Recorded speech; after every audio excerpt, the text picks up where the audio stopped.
What's up, Commanders fans? Welcome back into the Command Post. I am Brian. That is Trev. We are glad to be back with you. Mandatory minicamp, so it's mandatory podcast time. We are Yes. jumping into it. Things are getting super real here in the middle of June when we are recording this. We're about a month away from training camp, we think ish, kind of. Uh, Either way, the team has to be there. Sounds like all the guys are there, and there's some stuff to talk about today, Trev. But first, how are you doing, my friend? I'm doing great, man. It's middle of June. Mini camp has started. The weather's nice. I'm off today. Life's Let's good. go. Yeah. Life- I we say it every time, you can smell the football. It is right around the corner, and it is. mandatory minicamp, I mean, that's just another step, another box to be checked as we move into summer. I guess they call it the end of, like, spring football technically, Yeah. even though it is summer, but then, quote, unquote, "summer" starts with training camp next month, but, good to hear that most of the guys, I think all the guys are there, not most of, but most of them are on the field working. I think we saw that some of the guys coming off season-ending surgery last year are not, but it Yeah. sounds like all 90 guys, how many guys are technically on the roster right now, are getting some good work in, and it sounds like overall, kinda like we talked about last week, positive news coming out, of those practices. Yeah. Nothing really breaking or out of this world, mind boggling coming out, but it is good to hear that cohesiveness is happening. The defense is clicking on all cylinders. The offense is looking great. Sounds like the offense loves the new scheme. Sounds like the defense loves the new scheme there. So yeah, it's good to hear that, to see that. Before I like got into this as much as I am in now, I didn't really know the difference between OTAs and mandatory minicamp. But I think Right. DQ kind of explained that for us in this press conference, kind of like without intention. So OTAs, everybody's there. It's voluntary. If you want to go, you just do team drills, learn the offense, make sure your techniques are down. Mandatory minicamp, he said, because he was asked, what's he looking for? It's more about depth to see what that we have as a team as a whole. A lot of guys who didn't get as many reps as they did in OTAs are getting the majority of reps right now. So, like, I think it was reported that our quarterback we drafted, and then Sam Hartman was going to do a lot of reps these three Right. days of camp, and then you hear Van Jefferson and De'Ami Brown are shining out there in practice, so they're probably getting more reps than they did and back at Yeah. OTA. So OTAs is voluntary; it's just whatever technique, I guess. And minicamp is like just more focused on depth and to see where we are as a whole before we get into the nitty gritty training camp. So. Yeah, and kinda like you touched on, it sounded like the starters were kinda not fully going, at least not the first day. We're recording it on the second day, but I love that. You need depth, and we saw that last year. Mhm. Injuries pop up all the time, hopefully not to the degree of 2025, the 2025 season, but you need to know, can wide receiver 4, 5, 6, can they step in a pinch? And that's great to hear. And I we've talked about the wide receiver room a lot, and there are still things out there that we'll get to in a second, but having Van Jefferson, who's won the Super Bowl, having De'Ami Brown, who has been around this team, has been in the league for a while, Mhm. and had success, makes me feel a lot better than, guys off the practice squad in the middle of September or the middle of October, or getting Traylon Burks in the middle of the year last year. So having guys available now that have been a part of the team or have been a part of other teams, yeah, it makes me feel way better. So that is great to hear. And, Van Jefferson, hey, we talked about it last week. Mhm. This might be it wide receiver wise. We can't assume that they're gonna get anybody. You never know what can happen, and so you gotta see what you have there, and I love hearing that. I do too. Um, I had another question sticking with the offense. I Right. brought this up to you. We were talking about it a little bit before the show. I was talking about the running back room, and, it's good to hear that Ja'Cory Krosky-Merritt, Bill is out there. He's doing something. Yeah, you're applauding. I'm probably you're clapping. I apologize, talking Okay. too much. No, you're good. Uh, and, so I'm glad to hear that. It sounds like he might be just kinda working through a soft tissue injury, kinda working his way through that. My first Yeah. question was gonna be if you were worried about Bill at all, uh, coming into training camp, coming into these mandatory, mini camp at all. Maybe 10%. Okay. Like OTAs is voluntary. I mean, he was there, he just wasn't participating, so at least he was there. Mandatory, he's back out there doing running drills and stuff, so that 10%'s gone out the window. Soft tissue is something not to mess around with, so take as much time as you want to get back from that, but it seems like he's doing okay because he participated yesterday and today. So I'm all right. Yeah. He's cool. Yeah, I'm kinda with you there. I think I'd rather him sit out a couple of practices, like you said, not mandatory stuff here Yeah. in June as opposed to missing games, when it matters in the fall. The one Right. interesting thing I wanted to say, though, is I sent you this article. It's from Fantasy Life. I love fantasy football. Are you a fantasy football player? Yeah, yeah, for sure. Yeah, yeah. So I love just reading articles about usage and things like that, kinda geeking out on top of just, fantasy football. But, Yeah. I thought this was an interesting article from Adam Pfeiffer at Fantasy Life, and you can go check them out on Twitter or whatever. But he said he wrote this article. He said, "Finding this year's Javonte Williams." And I was like, "What is that?" Cowboys, Javonte Williams did out of nowhere, it seems like, have a Yeah. huge year last year, especially if you're a Nice. fantasy football player. And Mhm. the name he brought up is Rashad White is the overlooked running back with workhorse upside in 2026. And Hmm. I read through it and you read through it too, and I think that makes a lot of sense, not just for fantasy, but Yes, for the Commanders. We're I do. talking about Bill, who, yes, was a 7th round rookie, was a cool story, funny nickname, had a couple of moments there, but still was a 7th round rookie, Right. got banged up a little bit, couldn't hold on to the ball a little bit, isn't the biggest guy. I don't know that he has, like, fully cemented himself as running back 1, and to me, that leaves the door wide open for Rashad White, who has done it before, who basically was the guy. He's had guys with him until Bucky Irving came into Tampa Bay, but he was a guy who has had success, Mhm. fantasy, but also real life success on the ground and through the air. It wouldn't surprise me at all if he is your running back 1, quote, unquote, or at least the most productive running back for this offense. I mean, am I crazy to say that? No, you're not crazy to say that, and Imma back you on that with some of this right here. So, Bill, like you said, is nice. He did some nice things for us last year. He did have some ball security issues, but he was electric in the backfield. But he was so good that we decided to get rid of Brian Robinson and make him RB1 Mhm. on the depth chart. But then third down back was Jeremy McNichols. Well, we brought him back. We went and got Jerome Ford, and then we went and got Rashad White. Now, Rashad White is not on the same tier, which he's higher than McNichols and Ford, but they do have a similar role as a third down back. Right. But we're bringing a whole new offense. Okay. And if they really thought that Bill was the RB1 in this offense, they wouldn't have gone out and got a Jerome Ford or a Rashad White, who we're talking about right now, especially Rashad White.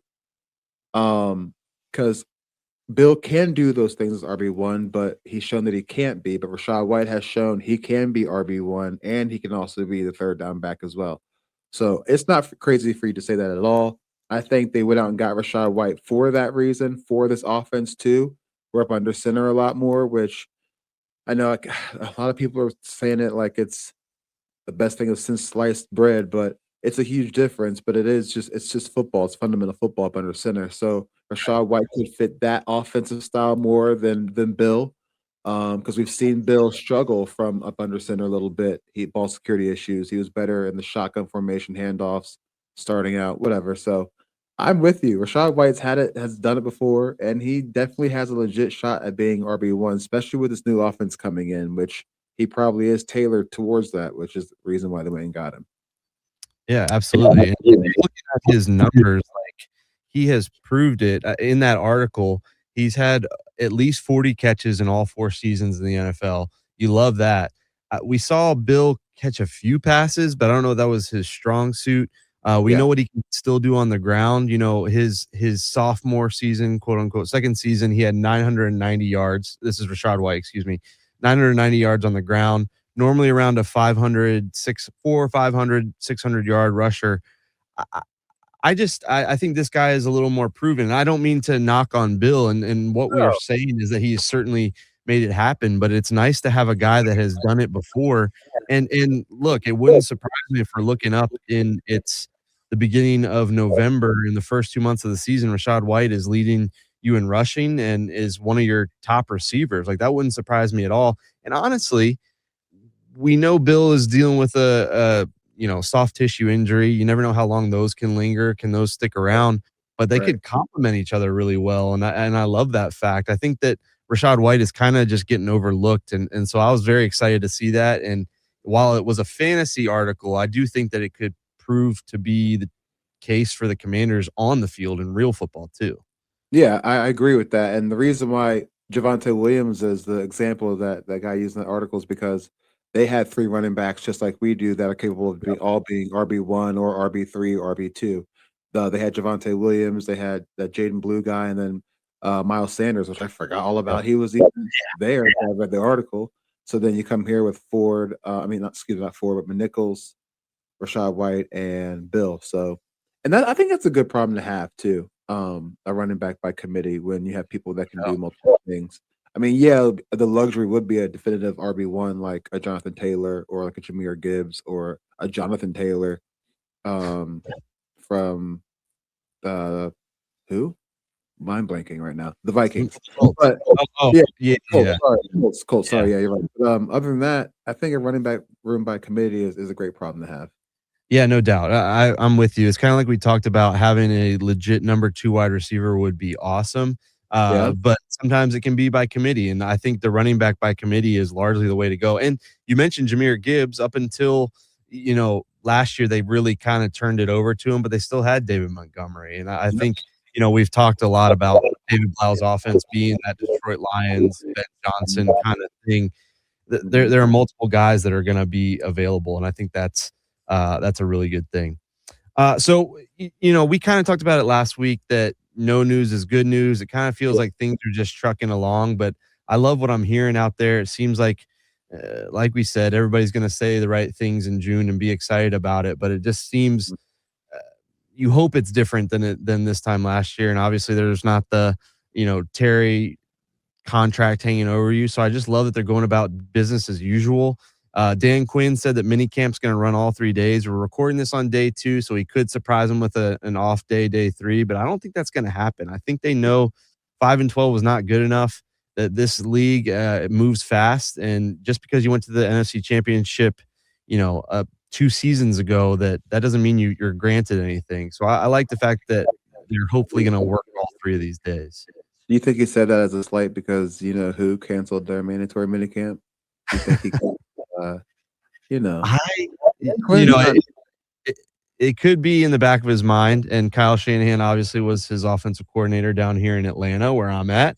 So, yeah, no, I mean, I think that's an interesting point, it each coach kinda does things their own way. It would be interesting if that was kinda why he's like, "Yeah, we were going to, but actually" No, We're I gonna go think I think, the spotlight's on them, right? They need to be better, they need to jump out quicker, and every yeah, little bit of work you can get in, I love to hear, and I love to hear, it's mandatory, but, Terry, he wasn't at mandatory stuff last year. I mean, he was I don't think. I can't remember, but anyway, I just love the fact that all the guys are there and it seemed to be buying in, and that's exactly what you need coming off a tough season.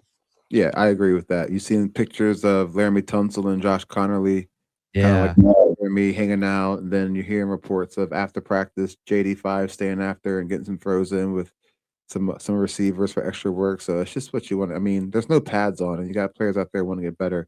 That 5-12 season is did not sit right with some people. I think if you maybe took some teams from the previous years and we had that season, I think the whole attitude would be different. But now we've got JD5 who refuses to lose. AP or GM refuses to lose, and that just translates down to the whole locker room. So it's a different vibe when um coming off of a 5-12 season. You know what I mean? Like Yeah. people say and they put the season behind them, they're focused now, they're hungry, they're ready. But previous years, it feels like coming off 5-12, we'd be on here talking like, okay, we're probably gonna win maybe 7 games because, we still have this quarterback, we brought in this bag. Yeah, everything's the same. So vibes are Yeah, and high. that's a great point, and I think Jaden Daniels is a winner. I think Dan Quinn has had success in the league. He's been to a Super Bowl, but they know that 5-12 is not good enough, and like I was saying, another bad year, people start to get antsy. You never know what can happen. Not to mention some of the guys they brought in. Think about Leo Chenal. The Chiefs Yeah, have a down year, but he's a two-time Super Bowl champion. You don't think he's hungry to do it? Charles yeah, Omenihu from that same defense.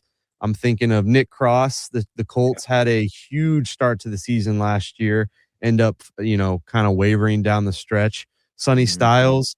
I mean, with all the guys that were drafted out of Ohio State, I'm sure they're all thinking like, how did we not win more? How do we not win back-to-back championships? So you're right. They're filling up with guys that have been around winning programs before, maybe coming off some tough seasons, and that kind of can put a chip on your shoulder. What better way to take that chip off than go out there and surprise some people, work hard in the summer, and go out there and hit some people around. Yeah, I agree with that. And speaking of all these people coming from other teams, Mr. Brandon Ayuk made another post on social media. Man, yeah. Uh, um, yeah, along with, we're seeing a couple of national guys say they wouldn't be surprised to see him released around training camp. So I guess there's a little bit more to talk right, about than just the Instagram, but right. if national guys are getting a hold of it, it probably means that it's circling out there, and you kinda wonder. I mean, I don't know that the 49ers handled everything right. I don't know that Brandon Ayuk handled everything right, but you gotta think that both sides are like, "Alright, this is enough. Yeah. Let's just move on." And maybe, I mean, I hate to say it, but social media is a powerful thing in today's world. So you heard Tunsil say it on one of his documentaries before it signed his extension. He was thinking about using social media as leverage for his contract or this and that or whatever. And so social media is a powerful tool when you want to get some things done. So I mean, it Well, looks you childish at the time, but Well, you're right. You brought up, canceling minicamp, who knows why Kyle Shanahan decided to do that, but on social media, it seems like it's because he wanted to take it to Brandon Ayuk and wanted to send him so, yeah, you're right. It absolutely can gain wheels and gain traction in positive ways and in a lot of times negative ways, but you're absolutely right. It's a whole different world than even, like, 5, 6 years ago, the I got a, NFL. Yeah, I got a yeah. question for you. It just popped in my head since we're on this Brandon Ayuk topic. Would you rather go into training camp with no sexy names, as in the room you have, wide receiver room, learning a new scheme, or bringing in a free agent that has the accolades, that has played some time, some ball with your quarterback, learning a new system after the first preseason in the middle of training camp? Like, Mm. do you? Because yeah, our wide receiver room is not sexy on paper, but we have a new system. They all could be sexy by the time week 9 comes, you know what I mean? Yeah. Or so, like, because I've been in the crowd like, "Yeah, go get Diggs, go get Ayuk, do it, do it, do it," but it's like, "Hold on, we're running a brand new offense." Like, what if they don't fit, or what if we already have people in those same roles that we're gonna give them a chance, and we don't wanna cause any more hoopla just because that's JD5's best friend, or because now it's even, you know what I mean? So it's just tricky this season for us bringing in. I totally get where you're coming from. Everybody's kinda at square one, right, with a new offense. De'Ami Brown, we can get excited about him, say he's back, had a good postseason run, but that was under a different offense. Does he look the same? On the flip side of that, I think, in the perfect world, we're getting Brandon Ayuk of a few years ago. Is he still that guy? I don't know, but I think even in a new system, you get a guy, say it's Brandon Ayuk, who knows your quarterback, who might know, when Jaden if he is really close to him, when Jaden, busts out of the pocket, this is where he's looking. I'm going to run there. Like Right. even that can be helpful, even in a new system. But you're Tangibles, yeah. right. You're right. The whole thing, it kind of comes back to what do we have? It might honestly, it might benefit the team a little bit. Maybe you do go through a little bit of training camp, say, "Hey, this is what we got." And if Brandon Ayuk is finally available, when he's not under contract with another team, then you can say, "Hey, this is what we're missing. We've put on pads, we've run it against our defense. This is what we're missing." Maybe it kind of benefits you. I've heard it said like Stephon Diggs. Does he want to go through a mandatory minicamp? Want to hang out for a month until he actually has to go to training? Does he even want to go to training camp? So it could be the same thing that they've got this foundation, and instead of having a veteran come in and ruin it, which I think some people will be thinking about, maybe they realize, oh, this is all we need you to do. We need you to be X. We need you, and I'm not talking about the position, but we need you to be fill in the blank. Like, Yeah. maybe this could be a beneficial thing. You see what you got. You're getting more reps for some of your 5, 6 wide receivers. Mhm. I don't know. I think that either way this works out, I think there are gonna be positives. There'll obviously be negatives, but, I'm not too worried about it as a whole. I think that they'll be okay either way, and I think That it could, like you said, boost up some guys that maybe you didn't even know you had because they were in the wrong system for 3, 4 years. Yeah, exactly. Because I mean, so it's gotta be happening right now because since day 1 of camp, it's been like, "Oh, BA is gonna come to Washington, BA is coming to Washington." So it's like fueling up guys like Van Jefferson who've been there, who've won a Super Bowl, guys like De'Ami Brown who's been in the system before, but it's under different OC, Luke McCaffrey, his name's getting lost out there, Jalen Lane's getting, designated punt return, so I guarantee that David Blau is not staying up at night wondering, how am I gonna run my offense if I don't get Brandon Ayuk? You know what I mean? yeah. Like, I'm sure he's aware that he's out there, but he's gotta focus on the guys that are there. And Yeah, and so I hope, and it's a disaster if it's a distraction for them right now. I think we talked about that, and I don't think it is, but no.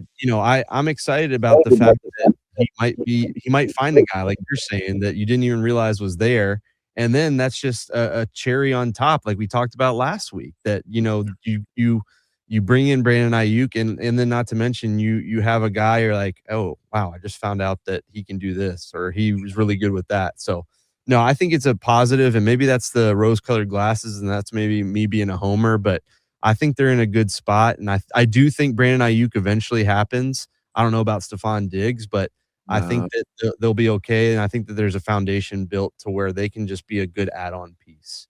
because I mean, why would he's posting all this stuff with all the gear on it, and for us to not sign him after all that Be weird. would be weird, right?